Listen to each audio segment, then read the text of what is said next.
Hello student, अपन class 10th का lesson first पढ़ रहे हैं। रासायनिक अभिक्रियाओं के प्रकार।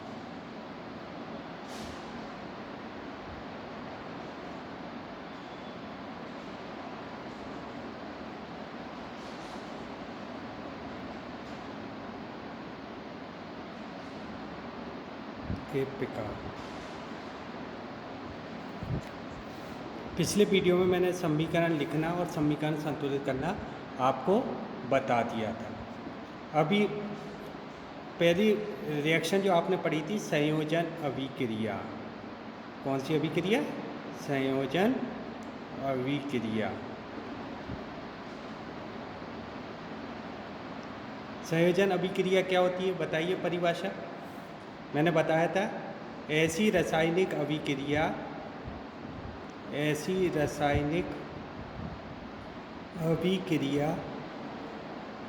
जिसमें दो या दो से अधिक, ध्यान देना, दो या दो से अधिक क्रियाकारक मिलकर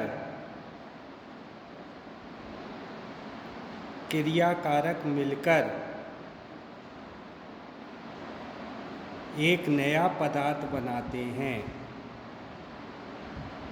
एक बनता है, इसमें ध्यान देना, इसको अंडरलाइन, एक नया पदार्थ बनाते हैं।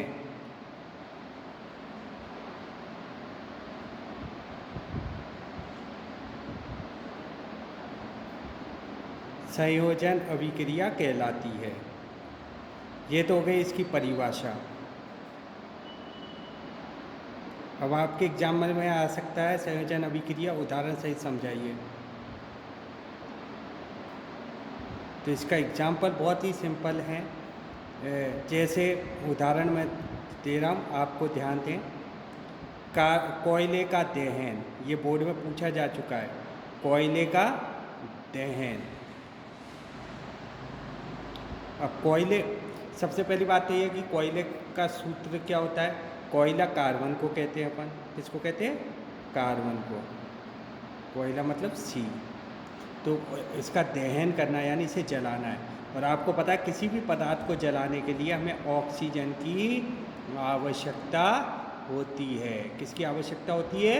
ऑक्सीजन की। तो कार्बन को ऑक्सीजन के साथ जलाया, कोयले को जलाया, ये कोयला है। तो आपको पता है कि क्या बनेगा? कार्बन डाइऑक्साइड गैस बनेगी। ठीक है। CO2। इसमें देख रहे हो आप, दो पदार्थ जुड़कर एक पदार्थ बना रहे हैं। तो ये संयोजन अभिक्रिया है। कार्बन और कोयला और ऑक्सीजन मिलकर क्या बना रहे हैं? एक पदार्थ। थी संयोजन। जैसे गणित में होता है ना, 3+2 आपने जोड़ा, 3+2 तो टोटल कितना हो गया? 5। एक संख्या आई। ऐसी दो या दो से अधिक क्रियाकारक मिलकर जब एक नया पदार्थ बनाते हैं तो इसे संयोजन अभिक्रिया कहते हैं। ध्यान दें इस बात को, समझ गए। अब एक और एग्जांपल बता रहा हूँ मैं। जल के अणु का निर्माण। जल के अणु का निर्माण। अब आपको पता है जल किस किस से मिलकर बना होता है? हाइड्रोजन और ऑक्सीजन गैस से। हाइड्रोजन गैस है, इसका सिंबल होता है H। गैस है इसलिए नीचे 2 आएगा। ऑक्सीजन भी गैस है इसलिए नीचे 2 आएगा। ये दोनों मिलकर क्या बनाते? जल बनाते हैं। मैं ये अभी समीकरण संतुलित करके नहीं लिख रहा हूँ, ये अभी आपको सिंपल फॉर्म में लिख रहे हैं। संतुलित करना हो तो आप कर सकते हो। हाइड्रोजन के अणु कितने हैं? यहाँ पे 2 हैं। इस साइड कितने हैं? 2 हैं, मैंने बता चुका हूँ। ऑक्सीजन यहाँ कितने हैं? 2 है। इधर ऑक्सीजन कितने? 1 है। तो 2 करने के लिए किससे मल्टीप्लाई करोगे? 2 से। अब हाइड्रोजन कितने हो गए? 2 2 जा 4 हो गए। हाइड्रोजन कितने हो गए? 4। और इधर हाइड्रोजन कितने? 2 है। तो इसको 4 करने के लिए किससे मल्टीप्लाई करोगे? 2 से। मैं अभी साधारण रूप में लिख रहा हूँ आपको समझाने के लिए, पर संतुलित करना भी आपको आना चाहिए क्योंकि आपके कोर्स में है। तो जल के अणु का निर्माण। जल के अणु के निर्माण की क्रिया भी संयोजन अभिक्रिया, क्योंकि दो या दो से अधिक पदार्थ मिलकर क्या बना रहे हैं? एक पदार्थ जब बनता है तो उसे कहते हैं संयोजन अभिक्रिया। एक और एग्जाम्पल ले लें अपन, बहुत इंपॉर्टेंट एग्जाम्पल है, पेपर में पूछा जा सकता है। भुजे हुए चूने की, भुजे हुए चूने की जल से क्रिया।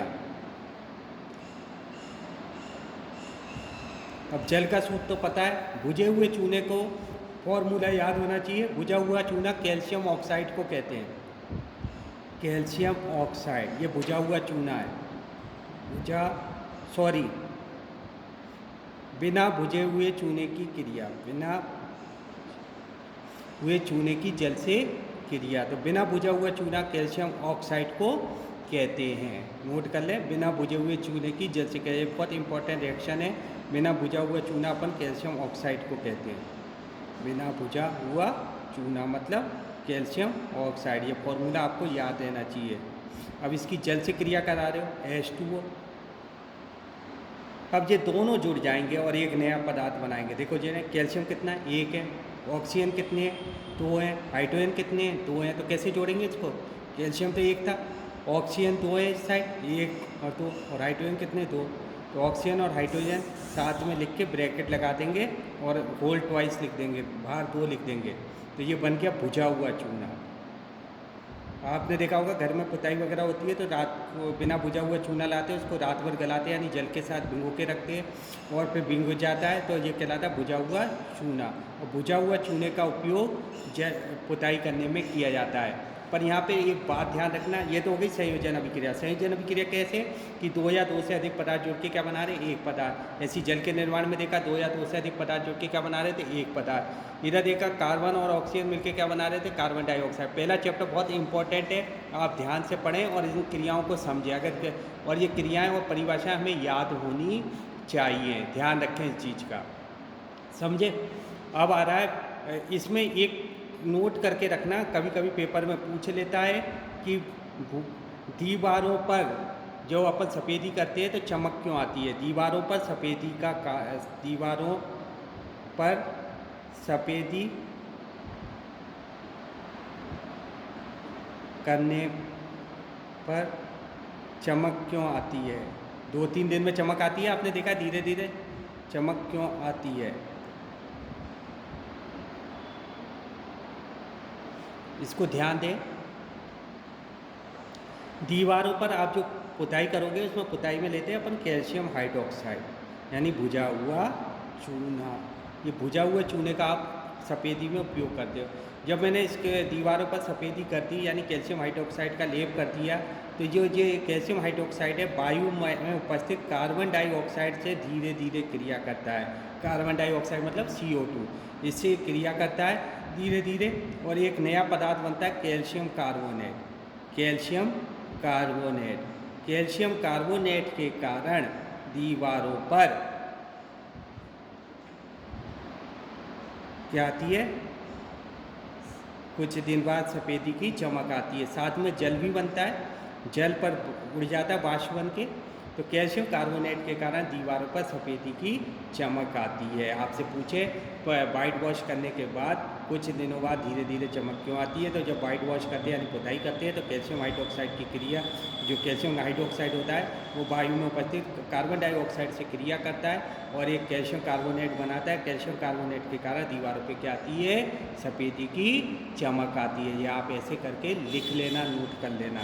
मैंने ये रिएक्शन भी लिख दिया, अगर रिएक्शन पूछे, क्रिया समीकरण, रासायनिक समीकरण पूछे तो आपको ये लिखना है, ठीक है। अब ये तो हो गई आपकी संयोजन अभिक्रिया के, मैंने बहुत अच्छी तरह से समझा दिया आपको, बहुत सारे एग्जाम्पल समझा दिए। अब एक और रिएक्शन आ रही है वियोजन अभिक्रिया। वियोजन संयोजन अभिक्रिया के विपरीत होती है, क्वेश्चन भी है आपके। वियोजन अभिक्रिया को संयोजन अभिक्रिया के विपरीत क्यों कहते हैं, क्योंकि वियोजन का मतलब होता है टूटना। इसमें एक अभिकारक होता है जो अपने अवयवों में टूट जाता है, और वो अवयवों में टूटता है, वो चाहे ऊष्मा के कारण टूटे या विद्युत धारा के कारण टूटे या प्रकाश के कारण टूटे, तो वियोजन अभिक्रिया कहते हैं। तो वियोजन अभिक्रिया की परिभाषा होगी, ऐसी रासायनिक अभिक्रिया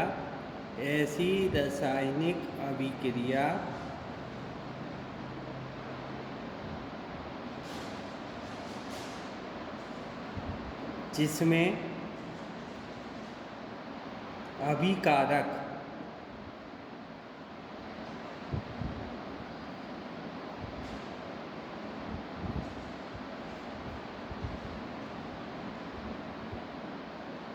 ऊष्मा, प्रकाश या विद्युत धारा के कारण, कोई एक कारण हो सकता है टूटने का, विद्युत धारा के कारण अपने अवयवों में टूट जाता है।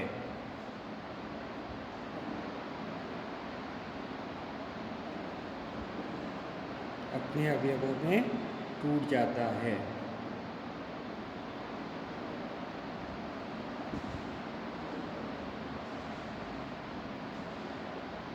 वियोजन अभिक्रिया कहलाती है।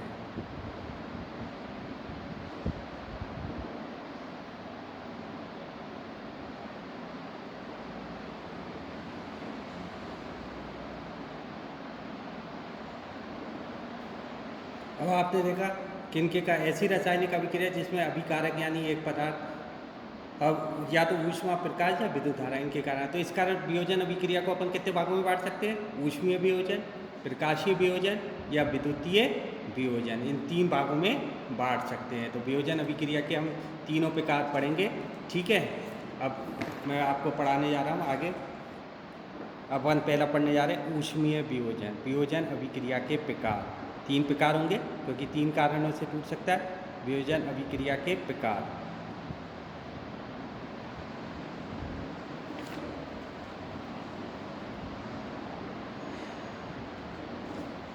तो पहला है ऊष्मीय वियोजन। ऊष्मीय वियोजन यानी किसी पदार्थ ऊष्मा या ताप के कारण ऐसी रासायनिक अभिक्रिया क्या हो जाएगी इसमें? ऐसी रासायनिक अभिक्रिया, डेफिनेशन क्या लिख दोगे इसकी? ऐसी रासायनिक अभिक्रिया जिसमें क्रियाकारक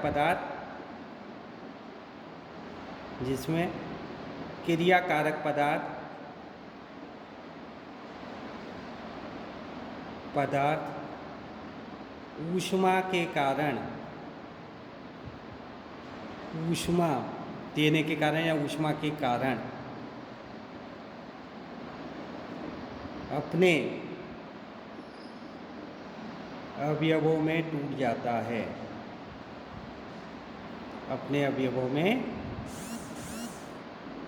टूट जाता है तो क्या कहलाता है? ऊष्मीय वियोजन कहलाता है।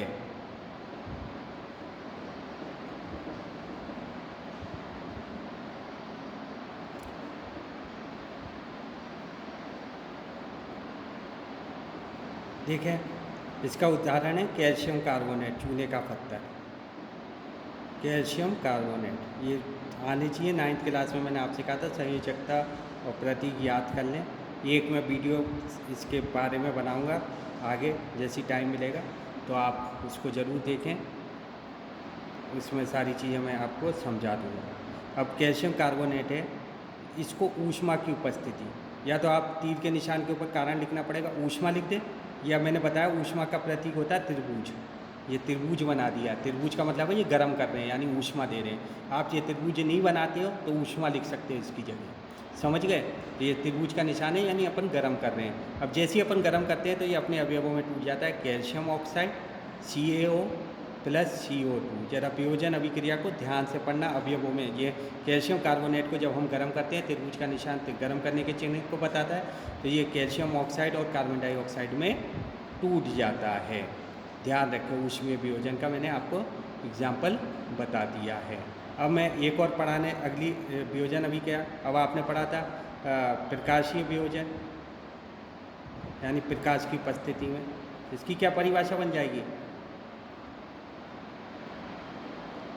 इसकी परिभाषा जो आपने पढ़ी है ना ऊष्मीय वियोजन, उसमें ऊष्मा की जगह क्या शब्द इस्तेमाल कर देना? प्रकाश। ऐसी रासायनिक अभिक्रिया जिसमें क्रियाकारक पदार्थ प्रकाश की उपस्थिति के कारण अपने अवयवों में टूट जाता है, प्रकाशीय वियोजन कहलाता है।